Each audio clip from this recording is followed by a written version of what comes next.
지금 온 나라가 코로나 바이러스와 싸우고 있습니다. 바이러스가 참 무서운 게 눈에 보이지 않게 활동하기 때문에 더 두렵게 느껴집니다. 보건당국이 확진자들의 동선을 추적하고 있지만 그러나 바이러스의 움직임은 눈에 보이지 않습니다. 그래서 어떤 사람이 코로나 바이러스가 무서워서 아무 데도 안 가고 집안에서 밥만 먹고 운동도 안 하고 일주일을 보냈더니 확진자 판명이 났다고 합니다. 확진자. 코로나 확진자가 아니라 살이 확진자 말입니다. 아무튼 그저 조심하고 또 조심할 뿐입니다. 그러나 우리가 조심할 것은 바이러스뿐이 아닙니다. 코로나 바이러스가 번지는 것을 보면 죄가 역사하는 것과 똑같다는 생각이 듭니다. 바이러스와 마찬가지로 죄는 눈에 보이지 않게 활동하지만 전염성이 너무도 강하고 감염되면 치명적이라는 것입니다. 그런 까닭에 성경은 인생의 불행이 죄로부터 온 것이라고 분명히 말씀하고 있습니다. 죄는 하나님과 관계를 단절시킵니다. 여기서 인생의 불행이 시작됩니다. 그래서 우리가 죄와 싸우는 것입니다. 눈에 보이는 싸움이 아니라 눈에 보이지 않는 영적 싸움입니다. 어떻습니까? 여러분은 죄와 싸우고 있습니까? 아니면 죄에 끌려가고 있습니까? 믿는 사람이나 믿지 않는 사람이나 똑같이 가장 무서운 문제가, 큰 문제가 바로 죄로 인한 문제입니다. 불신자는 죄 때문에 망합니다. 하나님과 원수되어 살고 마귀의 종로로 타며 살고 무서운 죄값을 치르며 삽니다. 그러다가 결국 끝이 어디겠습니까? 성도의 죄는 어떻습니까? 죄 때문에 구원을 잃지는 않을 것입니다. 그러나 능력을 잃어버리게 됩니다. 구원은 받았어도 구원의 축복을 누리지 못합니다. 마치 은행에 돈이 있어도 찾아 쓸 수가 없는 것과 같습니다. 기도 문이 막히지요. 성령의 인도함을 받지 못합니다. 그러므로 지금 하나님께서는 죄와 싸우겠다고 일어서는 성도와 교회를 찾으시는 줄 믿습니다. 오늘 본문은 다윗의 죄를 보여주고 있습니다. 죄 짓는 다윗의 모습을 지켜보는 여러분의 마음이 어떻습니까? 다윗이 부하의 아내와 간음하는 장면, 자신에게 충직했던 부하를 죽게 만드는 장면입니다. 다윗은 우리를 보지 못하지만 지금 우리는 다윗이 죄 짓는 장면을 생생히 보고 있습니다. 무엇보다 하나님이 보고 계셨습니다. 그렇다면 하나님께서 지금 우리의 삶도 지켜보고 계시다는 것을 아시겠습니까? 히브리서 12장에 말씀하고 있는 것처럼 하늘에 있는 허다히 많은 증인들이 보고 있습니다. 그러면 지금 우리들의 모습을 보면서 증인들의 입에서 환호가 나오겠습니까? 탄식이 나오겠습니까? 오늘은 바로 이 죄 문제에 대하여 여러분과 함께 말씀을 나누려고 합니다. 아니, 안 그래도 요즘 힘들고 복잡하고 어려운데 좀 편안하게 위로가 되는 말씀이면 좋지 않겠습니까? 하실 수도 있을 것입니다. 그러나 언제나 말씀하시는 쪽은 하나님이시고 우리는 듣는 쪽이니 어느 때나 성령님의 음성에 귀 기울여야 하지 않겠습니까? 로마서 8장 26절에 말씀하십니다. 오직 성령이 말할 수 없는 탄식으로 우리를 위하여 친히 간구하시느니라. 하나님께서는 우리의 죄 때문에 이 죄를 해결하시기 위하여 독생자 예수님을 보내주신 분이십니다. 그런 하나님께서 우리의 고통과 복잡한 현실을 외면하시겠습니까? 그럴 리가 없습니다. 하나님은 탄식하십니다. 다윗과 같이 신복의 아내와 간음하고 신복을 죽인 왕을 하나님께서 복 주시면 여러분은 그 하나님을 하나님으로 믿을 수 있겠습니까? 우리에게 똑같이 적용되는 것입니다. 복 주실 수가 없어서 탄식하시는 하나님이십니다. 사탄은 죄가 즐거운 것이라고 속입니다. 죄 짓지 않고 사는 인생은 미련하고 답답한 인생이라고 우리를 속입니다. 그러나 실제로 죄를 지어 행복하게 사는 사람을 보셨습니까? 없습니다. 거짓말입니다. 아담과 하와가 여기에 걸려 넘어지지 않았습니까? 오히려 죄의 고통은 말할 수 없이 큽니다. 시편 38편 2절에서 4절 말씀입니다. 주의 화살이 나를 찌르고 주의 손이 나를 심히 누르시나이다. 주의 진노로 말미암아 내 살에 성한 것이 없사오며 나의 죄로 말미암아 내 뼈에 평안함이 없나이다. 내 죄악이 내 머리에 넘쳐서 무거운 짐 같으니 내가 감당할 수 없나이다. 누가 죄를 즐거운 것이라고 했습니까? 분명히 알아야 합니다. 하나님은 죄를 싫어하십니다. 미워하십니다. 분노하십니다. 하나님도 이해하시겠지 천만의 말씀입니다. 하나님께서는 틀끝만큼의 죄도 용납하지 않으십니다. 그런데도 죄를 짓고 무탈하게 살고 있습니까? 왜 그렇습니까? 예수님께서 우리 죄값을 다 담당하셨기 때문인 것을 잊으시면 안 됩니다. 죄는 내가 지었는데 죄값은 주님께서 치르셨기 때문에 그럼에도 불구하고 우리가 무탈하게 사는 것입니다. 이 사실을 깨닫고도 하나님은 이해하실 거야, 어쩔 수 없잖아, 이렇게 말할 수가 있겠습니까? 참으시는 하나님, 기다리시는 하나님을 알아야 합니다. 오늘 성경은 우리에게 말씀하고 있습니다. 죄에는 장사가 없다. 다윗도 넘어졌다. 그러니 우리는 오죽하겠습니까? 왜 다윗 같은 하나님의 사람이 이런 죄에 넘어지게 되었습니까? 어느 날 다윗이 낮잠을 자고 일어나 옥상을 거닐고 있었습니다. 저녁 때에 다윗이 그의 침상에서 일어나 왕궁 옥상에서 거닐다가 그곳에서 보니 한 여인이 목욕을 하는데 심히 아름다워 보이는지라. 다윗은 전쟁터로 부하들을 내보내고 이제 자신은 직접 전장에 나가지도 않아도 될 만큼 여유가 생겼습니다.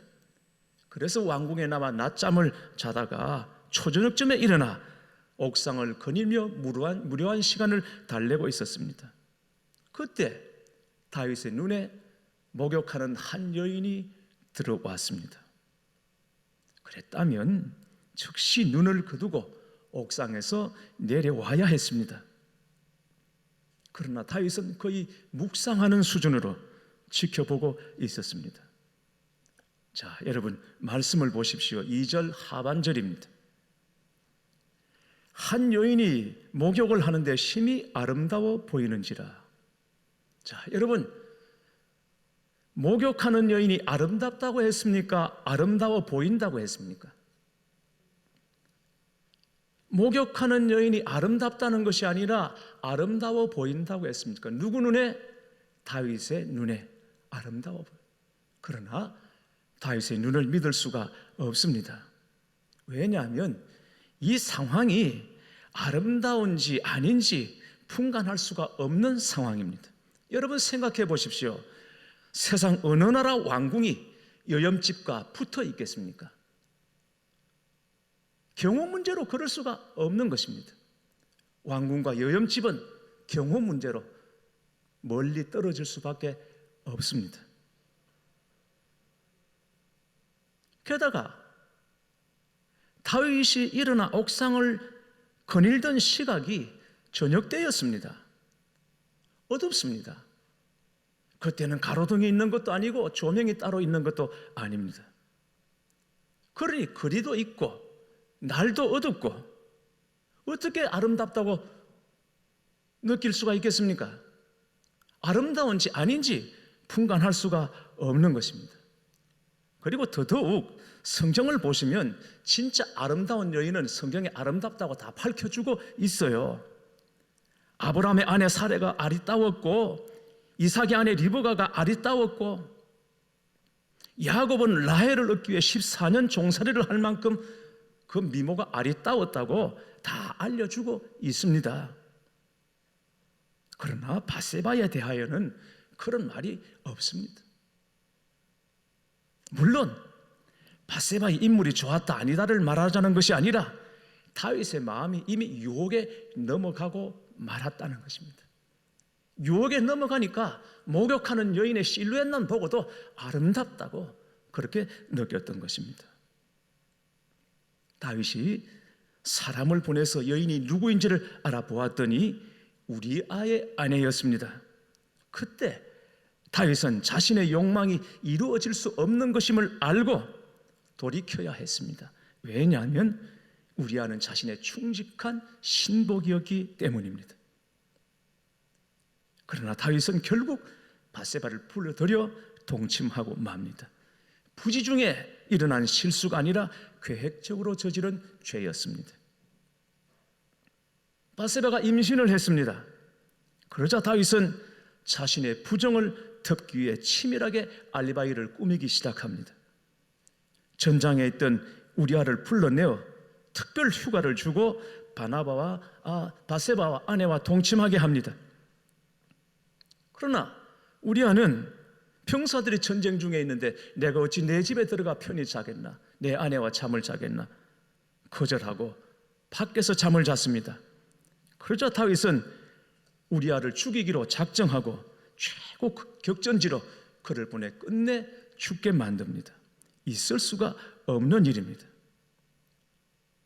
더구나 다윗이 다른 사람은 몰라도 우리아에게 그렇게 해서는 안 되는 일이었습니다. 우리아가 어떤 사람입니까? 헷사람 우리아라고 했습니다. 우리아는 이스라엘 사람이 아닙니다. 헷 족속 이방인이었습니다. 그는 이방인으로서 다윗이 좋아서 다윗 밑에서 용병으로 들어온 사람이었습니다. 그는 다윗을 위해서, 이스라엘 위해서 이방인이지만 다 내려놓고 목숨 걸고 충성한 사람입니다. 그런 사람을 자기 욕망 때문에 죽인 것입니다. 다윗은 모든 일을 비밀리에 아주 주도 면밀하게 처리했습니다. 완벽하게 증거인멸을 했다고 안도했을 것입니다. 그러나 과연 그렇습니까? 밧세바의 임신이 이상합니다. 4절을 보시겠습니다. 다윗이 전령을 보내어 그 여자를 자기에게로 데려오게 하고 그 여자가 부정함을 깨끗하게 하였으므로 더불어 동침하매. 밧세바가 부정함을 깨끗하게 했다. 무슨 말인가 하면 생리가 끝났다는 말입니다. 당시에는 여성이 생리하는 것을 부정하다고 그렇게 표현했습니다. 그래서 목욕을 했습니다. 생리가 끝이 나고 목욕을 했습니다. 그러니까 부정함을 깨끗하게 했다는 말은 밧세바가 이때 불임 기간이었다는 말입니다. 그런데 어떻게 임신을 합니까? 하나님이 하신 일입니다. 사람의 눈은 속였을지 몰라도 하나님의 눈은 피할 수가 없다는 것입니다. 27절 이렇게 말씀하고 있습니다. 다윗이 행한 그 일이 여호와 보시기에 악하였더라. 다윗은 다 숨기고 철저하게 알리바이를 만들었지만 그러나 하나님이 다 보고 계셨고 그 행위를 악하다고 말씀하시는 것입니다. 모르겠습니다. 밧세바가 순순히 다윗에게 갔는지 아니면 강제로 끌려갔는지 알 수 없습니다. 또 내가 임신하였나이다 라는 이 밧세바의 말이 기쁨의 외침인지 원망 섞인 호소인지도 잘 모르겠습니다. 분명한 것은 이 이야기의 초점은 다윗에게 있다는 것입니다. 아담과 하와가 범죄한 것은 악이 창궐하는 세상이 아니었습니다. 가난과 질병의 골짜기가 아니었습니다. 그들이 죄를 범한 것은 바로 에덴 동산이었습니다. 부족함이라고는 아무것도 없는 모든 것이 차고 넘치는 지상 낙원 에덴 동산에서 하나님께서 하지 말라는 말씀을 거역하고 죄를 범하고 말았습니다. 다윗의 상황 또한 다르지가 않습니다.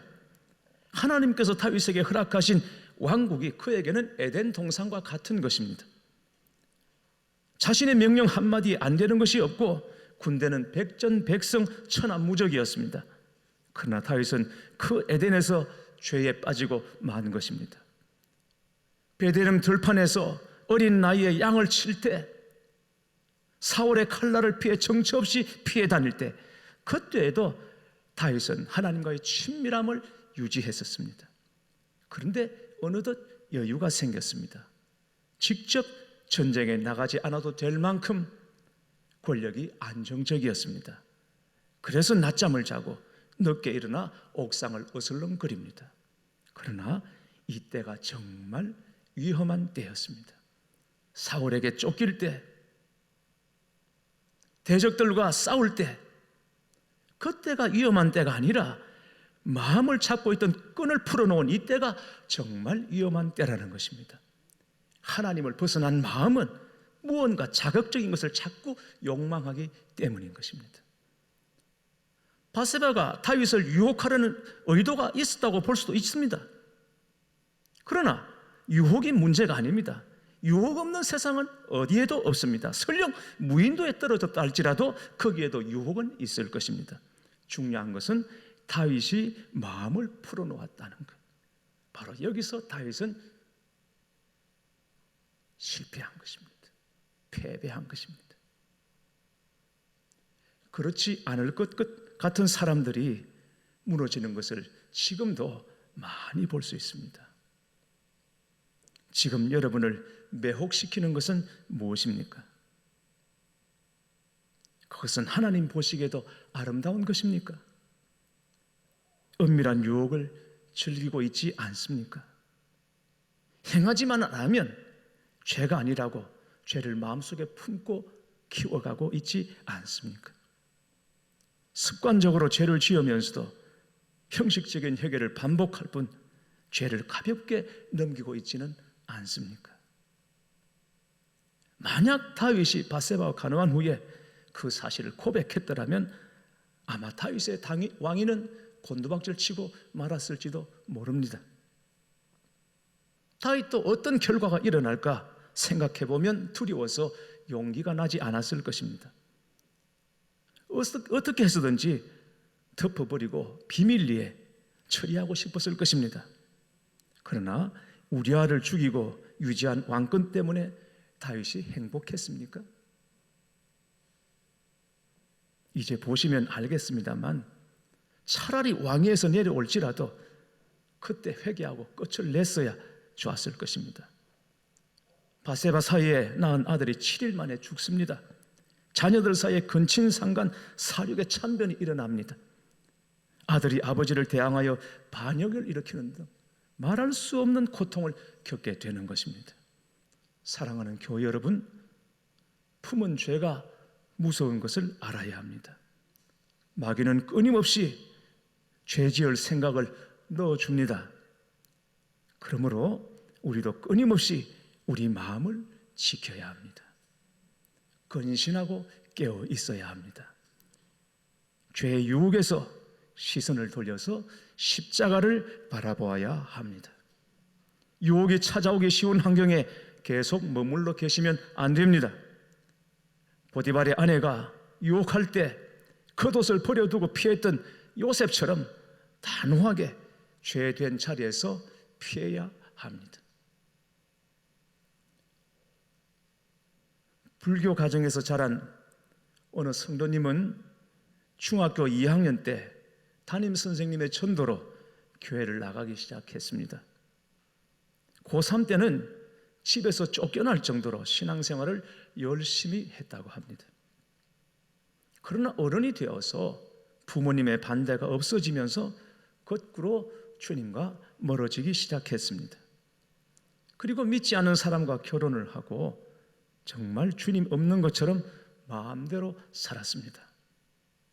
그러다가 어느 순간 깨닫고 보니 그런 자신을 보시며 주님이 얼마나 안타까우셨을까? 주님 마음이 얼마나 아프셨을까? 내가 예수님을 잘 몰라서 그랬다, 어렸을 때니까 라고 변명을 하면서 자기 죄를 가려보려 했지만, 그때는 아무렇지 않게 생각했던 그 죄가 얼마나 악한 것이었는지 말씀을 들으면서 깨닫고 자복하고 회개했다고 합니다. 내 삶에서 예수님의 영광의 광채가 드러나지 못한 20년 세월, 그건 정말 잃어버린 세월과 같은 것이었습니다. 예수님을 진작 제대로 알고 내가 예수님을 제대로 따랐더라면 후회가 말없이 밀려왔습니다. 지금부터라도 주님께서 기뻐하시는 삶을 살도록 후회하지 않는 인생을 살아가자, 그렇게 다짐하고 또 다짐하며 기도했다고 합니다. 그렇습니다. 여러분, 깨닫는 것이 은혜입니다. 하나님의 말씀이 들려지는 것이 복입니다. 주님과 멀어지면 안 됩니다. 주님을 가까이 하십시오. 세상 가운데 흩어져 있는 우리들의 시선을 다 모아 주께로 집중하셔야 합니다. 주님 바라보셔야 합니다. 주님의 음성을 들어야 합니다. 아프리카 선교사 데이비드 리빙스턴에게 누군가가 물었습니다. 선교사님은 하나님이 존재한다는 것을 어떻게 아십니까? 그러자 리빙스턴이 대답했습니다. 나는 오늘 아침 그분과 대화를 나누었습니다. 사랑하는 교회 여러분, 하나님과 대화하고 계십니까? 매일 주님을 만나고 계십니까? 지난 한 주간 하나님으로부터 여러분은 어떤 말씀을 들으셨습니까? 성령님께서 여러분 안에 깨닫게 하신 것은 무엇입니까? 성령님의 탄식을 들으신 것은 혹시 없으십니까? 여러분, 하나님께서 말씀하실 때가 곧 하나님이 일하시는 때입니다. 하나님이 말씀하시고 성령의 탄식하시는 것이 내 속에 깨달아지고 느껴졌다면, 그때가 주님이 일하실 때, 주님이 나를 새롭게 하실 때, 온전케 하실 때, 막 씻은 그릇처럼, 막 설거지를 끝낸 그릇처럼 하나님께서 나를 정결하게 하실 때인 것입니다. 다시 말씀드립니다. 하나님은 죄와 싸우기로 결정한 성도와 교회를 찾고 계시고, 그런 교회, 그런 성도를 들어 쓰시고 함께 일하시길 기뻐하시는 하나님이십니다. 오늘 하나님의 말씀 앞에 무릎을 꿇으십시오. 그리고 사도 바울이 빌립보서 2장 12절에 권면한 대로 두렵고 떨림으로 구원을 이루어 가시는 우리 모두가 될 수 있기를 주님의 이름으로 축원합니다.